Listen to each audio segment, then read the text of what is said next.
Welcome to Clarity in a Messy World, the podcast that looks at the causes behind the most confounding issues of our time. I'm David Wayne Callahan.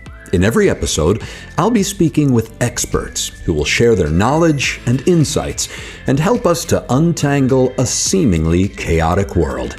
Clarity in a Messy World is a production of Bocconi University, Milan, in collaboration with the Bocconi Student Media Center.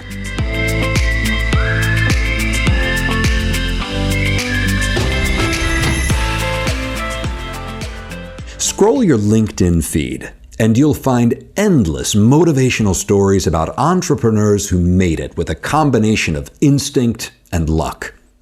As fascinating as this narrative can be, it might just hold true for a few outliers.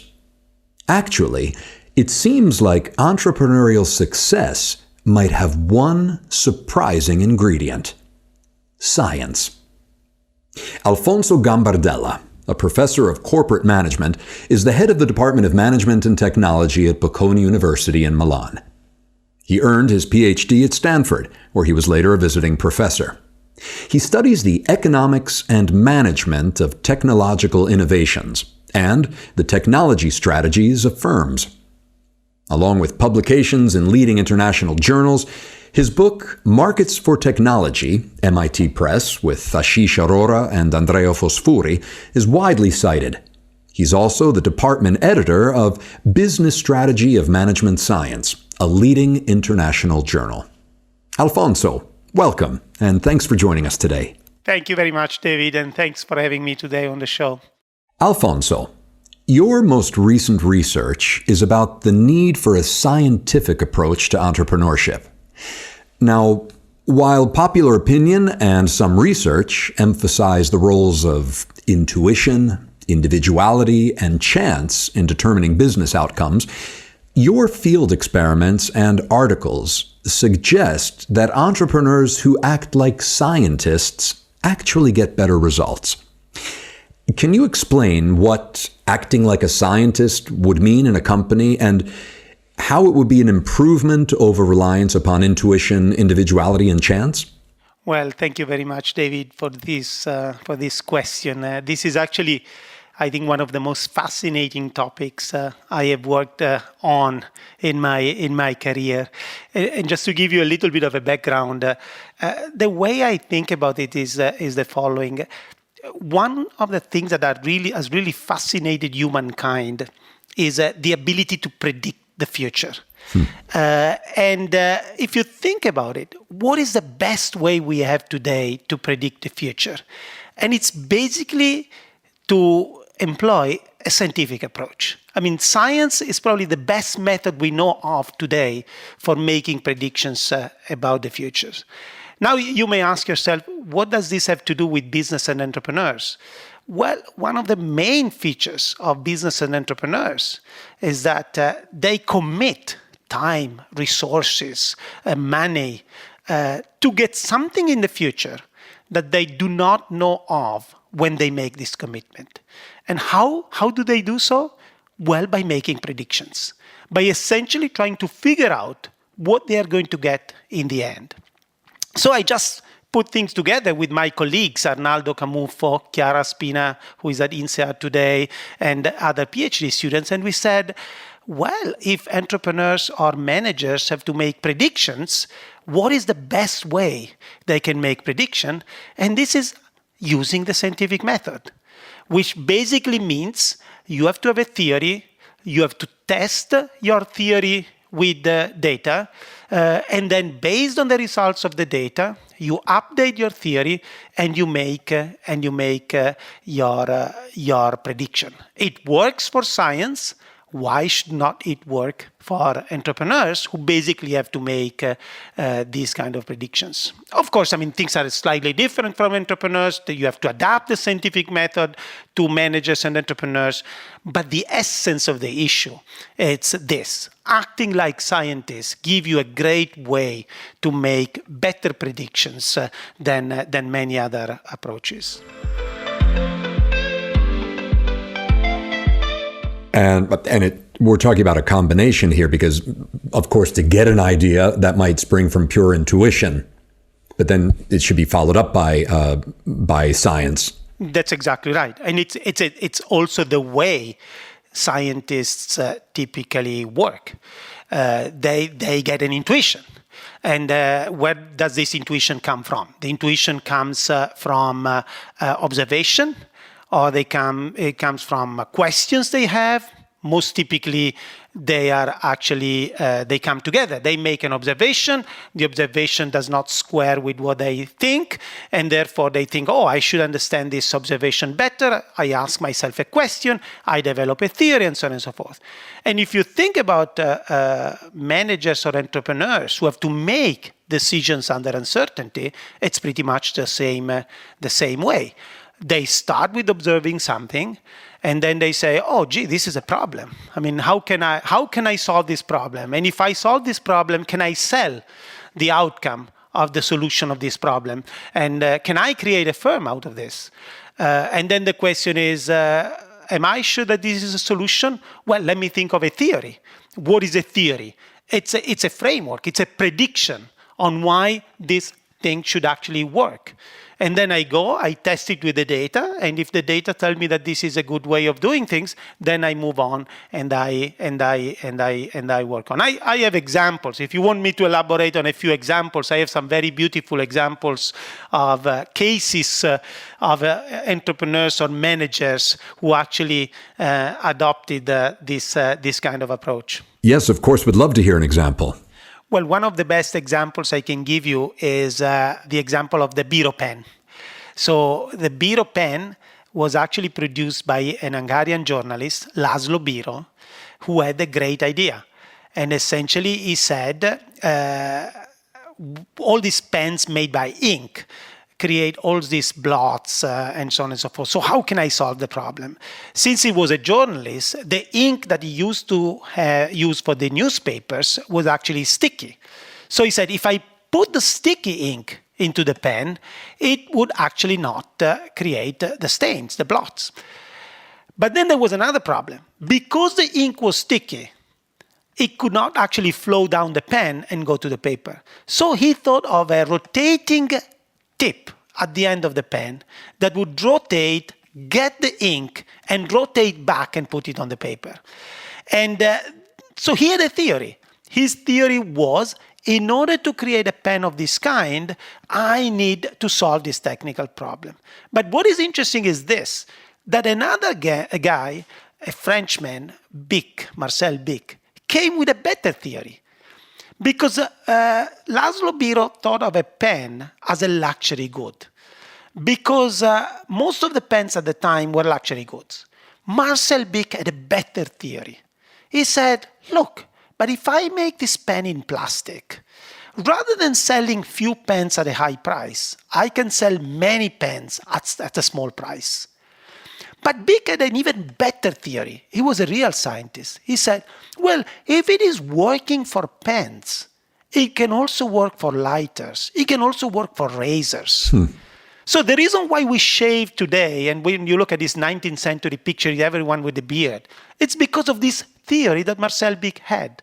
If I make things in plastic and I make them cheaper, I can mass market them. This is a scientific theory of what would work in the market. Well, it sounds like what you're saying, Alfonso, is a refutation of widespread romantic ideas about entrepreneurs. Are you saying that entrepreneurs who think of themselves as intuition-driven artists could actually be exposing themselves to risk? Actually, what I would say is this. As I said, intuition is crucial. And it is crucial both for entrepreneurs and for scientists.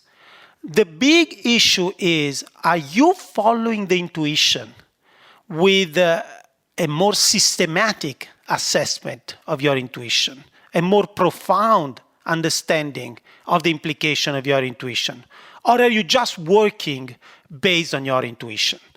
And I think this is the key difference. And my sense is that one of the problems we have with many entrepreneurs and startups today is that they start with an intuition, but then they jump to conclusions and they jump to the development of their firms, and sometimes they even scale up just based on the intuition. The scientific entrepreneur takes the intuition and then develops a theory. What do we mean by a theory? They try to elaborate a framework and say, okay, given this intuition, why is this idea that I have going to work? Why is there going to be a market for this? What are the antecedents that lead to specific consequences following a series of logical steps? Then they go to the data, they test what they are saying. So you see, intuition is there. We are not removing intuition from the picture. Actually, intuition is crucial, because if you have a good intuition, you can actually develop something interesting. But the big question is, are you jumping to conclusion? Are you acting based on the intuition, or are you acting based on a systematic assessment of your intuition? This reminds me of an excellent piece of advice that my wise father has given me my entire life when I've gone to him with questions. He's always said, listen to your heart, but follow through with your brain. Sounds like the same thing. It is absolutely the same thing. I should quote your father from now on. Good old Wayne Callahan.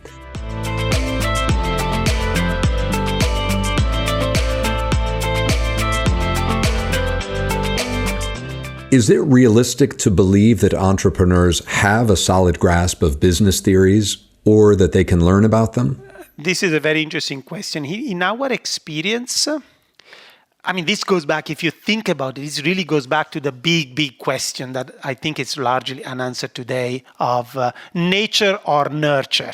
Are we like this because there are professors like us who teach you things, or are you just naturally like this? I think that what we have seen in our stories is that clearly there are people with a predisposition to think in this way. So there are people who are more analytical in their thinking, and there are people who are less analytical in their thinking. But what our results found is that training people to think in a way that they develop business theory, it's not only possible, but it is actually potentially successful. So the answer is yes, people do learn once you tell them about how to frame a theory and what is the logic that you have to develop in framing a theory. So this is really speaking to the importance of education. And let me make this point, which is something that I've come across quite sometimes. Quite often you hear entrepreneurs or successful businessmen who said, "Oh, I was able to make it successfully because without education." Well, what these people do not really emphasize that there are many people without education who try to be successful and were not successful. Whereas most of the people who are educated actually could become successful. So I think the answer to your question is a very important one, and the answer is yes. Education provides you with an ability to think in terms of theory, logic, frameworks, and we have shown that this enable some of these firms to perform better. And even those successful people who boast that they never studied, many of them, some of whom I know, are people who were educated, but educated within the job. I mean, starting in the mailroom and working their way up. So that was their form of education. Exactly. And let's face it, some of them are genius. And so because they are genius, they don't need don't need education. But we cannot work on the assumption that everyone is a genius.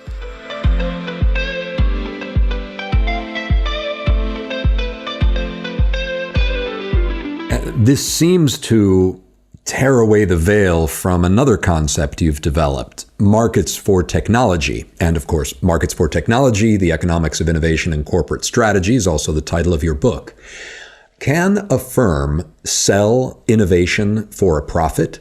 And how does that work?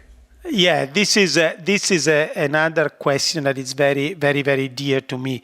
And it's interesting because if you think about it in the following way, I have lived in a period which is pretty much the end of the 20th century and the beginning of the 21st century, in which in the first part of my life, when I was a graduate student and so on and so forth, the typical way to develop innovation was big R&D department within large established companies that also had the ability to manufacture and commercialize the innovations. But if you think about it, it's not always been like this. And actually, the norm has been exactly the opposite. If you think of the 19th century, in the 19th century, the inventor was a profession in and of itself, especially in the United States. And what these people like Thomas Edison, what these people do? Well, their job was to produce inventions that they were selling to others who were actually developing and commercializing them. So this division of labor between the inventor who specializes in the production of invention, gets a patent and sells the patent with invention has been very typical since the 1920s. Then we had this other period in which the large firms integrated a lot of these inventive activities. But interestingly, in the 1990s, you have started to see the opposite again. Biotechnology companies developing new compounds and selling them to the pharmaceutical firms. Software companies developing new software that was embodying technologies, selling it to larger electronics firms, and so on and so forth. Semiconductor companies developing the first innovation stages and selling the innovations. And today you have a lot of that. You even have companies that start just so that they can be sold to larger companies at later stages. So my answer to your question is again a big yes. Yes, there is the opportunity for firms to actually invest in innovation, sell them for a profit, and not necessarily moving further downstream in development and commercialization, and let others actually develop and commercialize their innovations.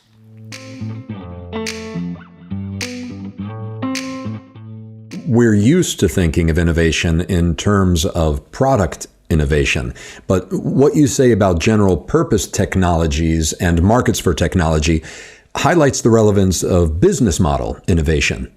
Is this a more common, more valuable, or easier to achieve form of innovation? I don't know whether it's easier, but definitely more valuable. And the way to think about it is this. When we think of our economies, even our classifications are typically product-based. Industries like pharmaceuticals, chemicals, electronics, transportation. So we always think of the industries in terms of the final products. But what is interesting is that when you go to the level of the technology, you no longer see this direct classification, this direct association between the technology and the product. So just think about lasers. Lasers are a technology, but it's very hard to nail down lasers in a specific product industry. So technologies are naturally general purpose. And what does this mean? This actually squares with the previous point. It means that if I develop a technology and I really want to exploit that technology, I should enter into many, many downstream markets.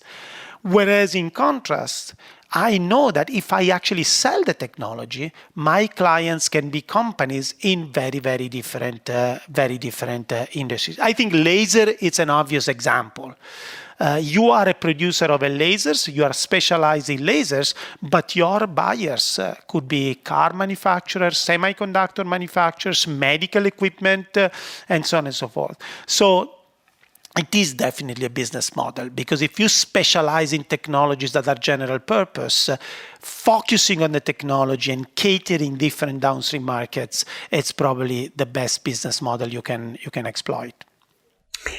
And there is evidence, at least in the US, that companies use far less internally developed science than in the past. And as you've already mentioned, there's been a general reduction in research and development, or R&D. Could the existence of markets for technologies be one of the reasons? Actually, this is my good friend Ashish Arora is actually working on this right now as we speak. I mean, he has developed a few papers in which he actually shows that there has been a decline, especially in the investments in basic research, basic science within companies. And he's advocating that this might be a big issue because some of the major scientific developments were also developed by companies. I think that actually markets for technology could be are in part a problem, but also in part a solution. They are a problem because some of these companies now think, oh, well, rather than investing myself, I can just get the outcomes, the technological outcomes that some smart suppliers are going to produce for us. So in that respect, they may be reducing their investment in research and development, including basic research. At the same time, it's also true that the mechanism is not so linear. And so on many occasions, what you see is that the large companies that make bigger investments in R&D and in basic research are also the companies that spin out these startups. And many of these new companies come out of these big R&D labs of major corporations, and they are well equipped to develop new technologies precisely because they embody the scientific capabilities of the upper level firms. So my sense is that on net, as my good colleague and friend Ashish Arora is showing, we seem to have this problem today, which basically means that we have to compensate by significant investments, public investments in basic research by governments. But the markets for technologies could be both a problem but also a solution if they actually act in the right way. And how is this trend affecting our lives? I think today with the pandemic, we have seen very clearly what the value of science is. And so my sense is that a significant decline of the investment of larger companies in basic research, it's going to be a major issue. And so I really think the pandemic has actually showed the value of making very serious investments in science. We are developing vaccines that are based on a new platform technology, the messenger RNA, and these could only stem from significant investments in science. So my pitch at this point is if companies should be encouraged to make these investments, and in any case, the public support to basic research should remain not only unaltered, but actually increased, because we are seeing how much this is important.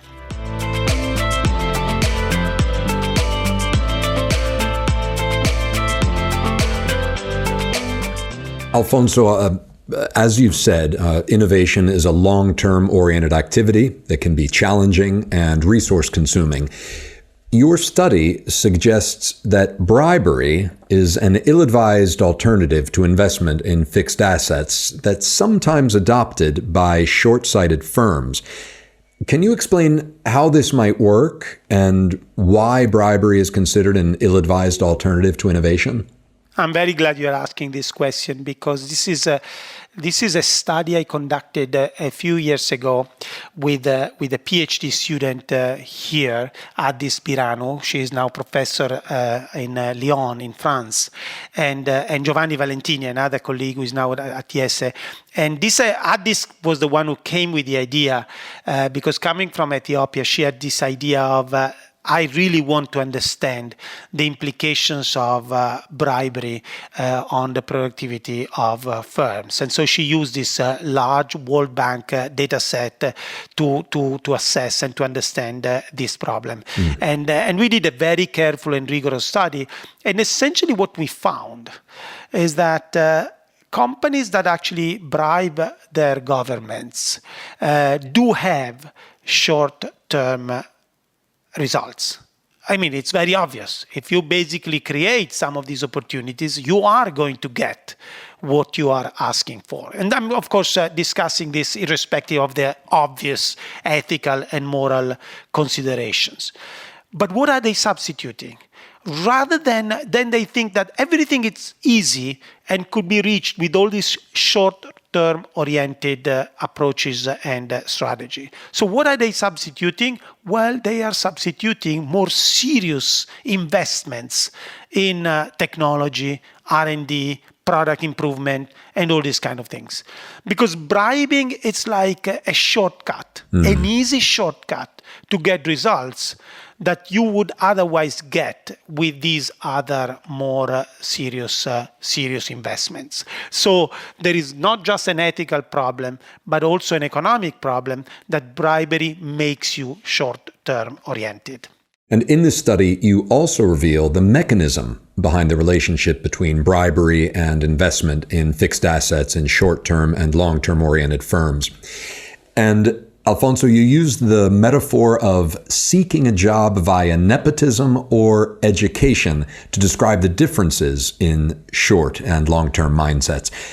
Can you explain the meaning of that metaphor? Yes, I definitely can. And it's again something that comes from my, if you want, personal life. And I will not make, of course, specific examples or quotes.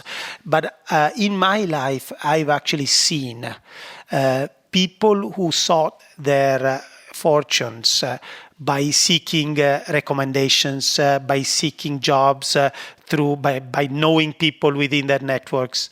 And I have also seen people who have actually made the opposite choice, which is let me make long, costly and risky investments in education to become a more qualified, a better person, to become a stronger person in terms of professional capabilities, knowledge, and so on and so forth.